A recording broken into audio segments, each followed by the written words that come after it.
Hey guys, how's it going? I'm Sydney from PhoneDog.com, and I have here the LG DoublePlay from T-Mobile. This is an interesting device because it has two touchscreens, an external display, which is what we're used to seeing on smartphones, but also has this internal display built into the physical keyboard. So an interesting design. I'm going to test it out and see if it's actually practical in real-world use. For now, in this video, we're just going to unbox it and get some first impressions. It's not a review, just like a quick first look at it. Before we get on to the unboxing, I had to say special thanks to my friends at Best Buy Mobile. We thank them all the time because they send us phones we can add to our One Paw Bandit game, which is a game where you guys can win free phones. One of the great things about Best Buy Mobile is that they sell phones from every major US carrier, including some prepaid carriers. So if your contract is up or you're thinking about switching carriers, instead of going to several different stores, you can just go to Best Buy Mobile and compare all of the phones in the store right there. So thank you, Best Buy Mobile, for being so awesome. Thank you guys for watching this video. It's an unboxing of the LG DoublePlay from T-Mobile.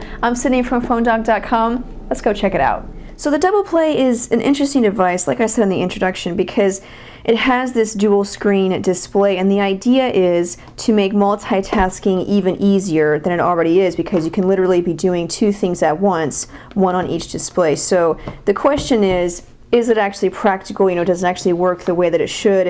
And then the phone itself, how does the phone itself perform? So that's what we're going to find out. This is just an unboxing, so we're going to get some first impressions, take a look at this dual screen idea and see how it looks, at least at first sight. But in the box, if you were to buy this phone, this is what you would get. You have your instruction manuals in this little pocket, a micro USB data cable. At least I think it's micro USB. Yeah, USB data cable, micro USB to standard USB. And then you have your modular charger, so you can plug in the USB cable to the charger to, obviously charge the phone. Or you can use this just for data transfer. So that's all you get in the box. Actually, not very much. I'm actually kind of surprised, but at least it makes my job a whole lot easier. I don't have to explain everything. So let's turn on the phone and we will take a look at it. So this is, obviously on T-Mobile, as you can see, but it's actually an HSPA Plus device. So it uses their, so-called 4G network, depending on what you consider to be true 4G. Regardless, HSPA Plus definitely offers pretty quick speeds. So it is an HSPA Plus device.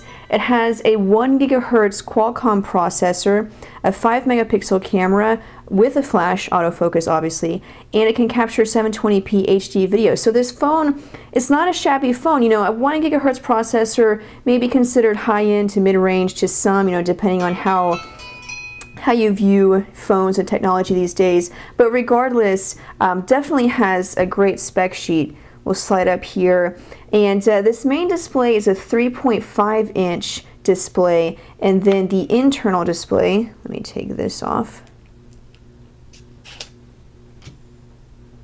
The internal display, is a 2-inch display. So we'll take a look at that in just a second. Let me run down the rest of the specs. Android 2.3, and then as you can see, LG has included their custom UI on top of Android. So you're going to see a few differences between this and other Android devices. You have a dock at the bottom with shortcuts for phone, contacts, messages, and then the app drawer. The app drawer is divided into categories. This is a customization that LG has added. You can pinch in to collapse all of the categories. Looks like there's only 2, which is kind of weird. Usually with LG, they usually have, out of the box, there's more categories, but I guess they only included 2 on this phone. And then if you pinch out, it will expand all the categories. You can easily, rearrange the apps, add categories, I believe. Yeah, you can manage the categories. So, kind of interesting. I don't particularly like the whole category idea. I don't use it, but it's there if you like that idea. Let's see some of the apps that you get out of the box. Bejeweled 2, awesome. Application Manager 411 and more. That's a T-Mobile app. Bio, you do get books. That's a new thing that comes with Android 2.3. Cloud Text. The rest of these are just standard Android apps that you'll get on any Android device. Drive Smart. Oh, you do get, that's nice, Double Twist for syncing your music. That's one of the most popular apps for syncing music with an Android device, and it's nice that it comes out of the box. Lookout security, and of course you get, you know, maps and market, which you'll get with every Android device. News, rich note, SimCity Deluxe, interesting, comes with a game. Slacker, it does use swipe apparently, the virtual keyboard you can use swipe. T-Mobile Mall, T-Mobile Name ID, T-Mobile TV, a bunch of T-Mobile apps, Tetris, visual voicemail, Wi-Fi sharing, so Wi-Fi hotspot, and Zinnia Reader. So a lot of extra additional apps out of the box. But at least the nice thing is that these look like apps that you'll actually use. It's not just a bunch of, you know, bloatware apps that you really don't want.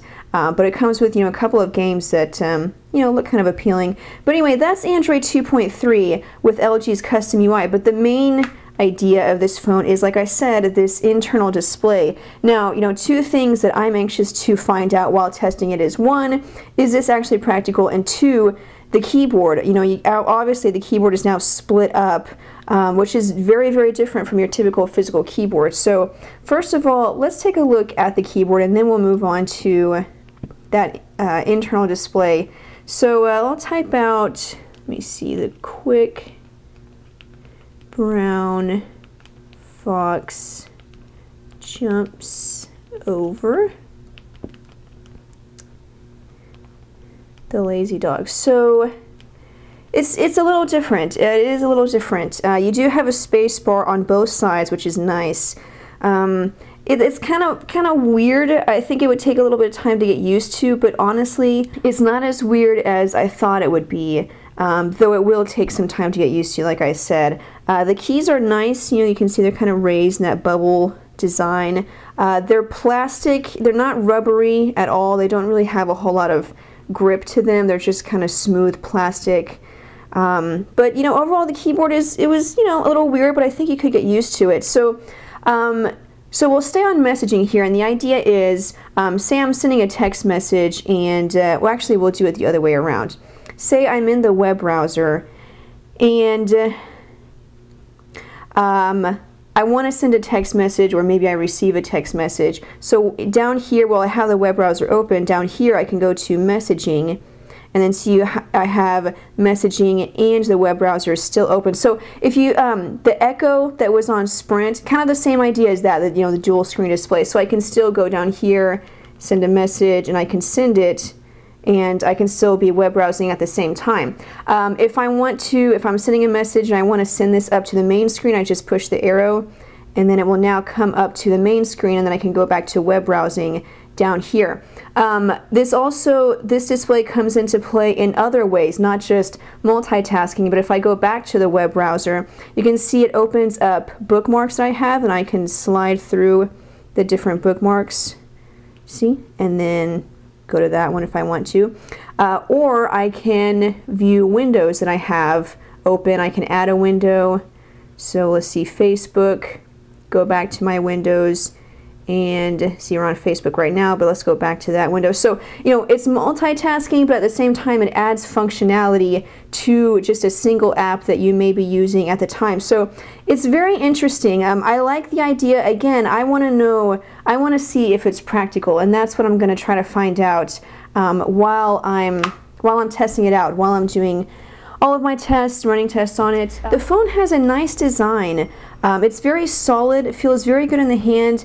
The only problem, at least, you know, for me in my hands, is that it feels very heavy. It feels like it just weighs a ton. I don't have the numbers in front of me, but I'll try to get them and then add them as a subtitle. But it feels very, very heavy. And then obviously, you know, as you can see, it is pretty thick. Now keep in mind that I have small hands. I say this in every video, but I have small hands, so every phone looks huge in my hands. But you know, even despite that, it still is a pretty thick device. So I don't know, you may not bother everyone. And on the back there you have DoublePlay engraved into this metal part. And that's pretty much it. Just a quick first look at the LG DoublePlay from T-Mobile. This phone will be available November 2nd, so it's not available yet, but it'll be available November 2nd. We don't have any pricing info just yet.